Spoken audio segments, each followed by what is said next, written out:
Ahmedabad Indore highway પર ભયંકર અકસ્માત સર્જાયો હતો। બેફામ કારે બાઇકને અડફેટે લઈને રસ્તાની બાજુમાં ઊભેલી ટ્રકમાં ઘૂસી ગઈ હતી। કણભાના ચાંદિયલ ગામ પાસે આ ગમખ્વાર દુર્ઘટના બની હતી। કારમાં સવાર એક યુવકનું મૃત્યુ નિપજ્યું છે, જ્યારે 3 લોકો ઇજાગ્રસ્ત થયા છે। દ્રશ્યોમાં જોઈ શકાય છે કે કાર કેટલી સ્પીડમાં હતી। માહિતી મુજબ કારમાં સવાર એક યુવકની આઈસ્ક્રીમની દુકાનનું ઉદ્ઘાટન હતું, જેને લઈને 4 મિત્રો ઇન્દોરથી અમદાવાદ જઈ રહ્યા હતા અને આ દરમિયાન ચાલકે બેફામ રીતે કાર હંકારતા સ્ટીયરિંગ પરથી કાબુ ગુમાવી દીધો, જે બાદ ચાંદિયલ પાસે કારે બાઇક ચાલકને અડફેટે લીધો હતો, જેથી બાઇક ચાલક ફંગોળાઈને દૂર પટકાયો હતો અને પછી કાર રસ્તાની બાજુમાં ઊભેલા ટ્રક સાથે ધડાકાભેર અથડાઈ ગઈ। સંવાદદાતા મિહિર જોડાયા છે વધુ અપડેટ સાથે ફોનલાઈન પર। મિહિર, અમદાવાદ ઇન્દોર હાઈવે પરની આ ઘટના છે, ભયંકર અકસ્માત થયો, જેના સીસીટીવી પણ સામે આવ્યા છે અને આ અકસ્માતમાં એક વ્યક્તિનો જીવ પણ ગયો છે। હિરલ, અમદાવાદ ઇન્દોર હાઈવે ઉપર આ ગંભીર અકસ્માત છે તે થયો છે કે જે પૂર ઝડપે કે જે ટ્રકમાં ઘૂસી હતા યુવકનું ઘટના સ્થળે મોત નીપજ્યું છે। સમગ્ર ઘટના છે તે કે જે આ કણભાના આ ચાંદિયલ ગામ પાસે રોડ પર ઉભેલી જે ટ્રક છે કે તેની પાછળ પૂર ઝડપે આ કાર છે કે જે અથડાઈ અને ત્યારબાદ કારની પાછળ જે બેઠેલા યુવક તેનું મૃત્યુ નીપજ્યું હતું। જોકે 3 લોકો જે છે કે તેના મિત્ર તે ગંભીર રીતના ઇજાગ્રસ્ત થયા હતા।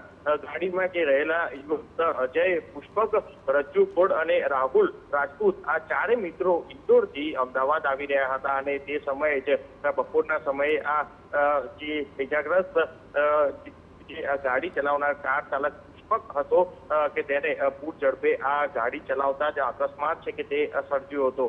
સીસીટીવીમાં પણ સ્પષ્ટ દેખાય છે કે જે અકસ્માતના સીસીટીવી ફૂટેજ કે જેમાં પૂર ઝડપે આવેલા કારે પહેલા એક બાઇક ચાલકને અડફેટે લીધો અને ત્યારબાદ આ કાર જે ટ્રકમાં પાછળ જે છે સીધી જ ઘૂસી ગઈ, એટલે લગભગ 120 થી પણ વધુની સ્પીડ હોઈ શકે છે, કારણ કે જે રીતના અકસ્માત સર્જાયો અને તે આ કાંટો જે છે તે લોગ 100 ની ઉપર થઈ ગયો હતો।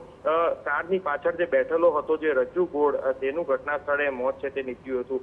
ઇજાગ્રસ્ત જે અજય હતો તેના મિત્રની અહીં અમદાવાદમાં આઈસ્ક્રીમની દુકાનના ઉદ્ઘાટન પ્રસંગે આ 4 મિત્રો અમદાવાદ છે ઇન્દોરથી અમદાવાદ આવી રહ્યા હતા અને તે સમયે જે અકસ્માત છે તે સર્જાયો હતો। જોકે આ ગમખાર અકસ્માત સર્જાયા બાદ ત્યાંના સ્થાનિક લોકો છે, આસપાસના લોકો એકઠા થઈ ગયા હતા અને કારમાંથી તે લોકોને બહાર કાઢી અને 108 માટે હોસ્પિટલ અર્થે ખસેડ્યા હતા, પરંતુ જે રજ્જુ ગોળ છે તેનું ઘટના સ્થળે મોત નીપજ્યું હતું અને જેને લઈને કણભા પોલીસે આ કાર ચાલક પુષ્પક વિરુદ્ધ ગુનો નોંધવામાં આવ્યો છે। સાથે જ આ જે કાર ચાલક પુષ્પક છે તે પણ ગંભીર રીતના ઇજાગ્રસ્ત હોવાથી અત્યારે હાલ હોસ્પિટલમાં સારવાર અર્થે છે।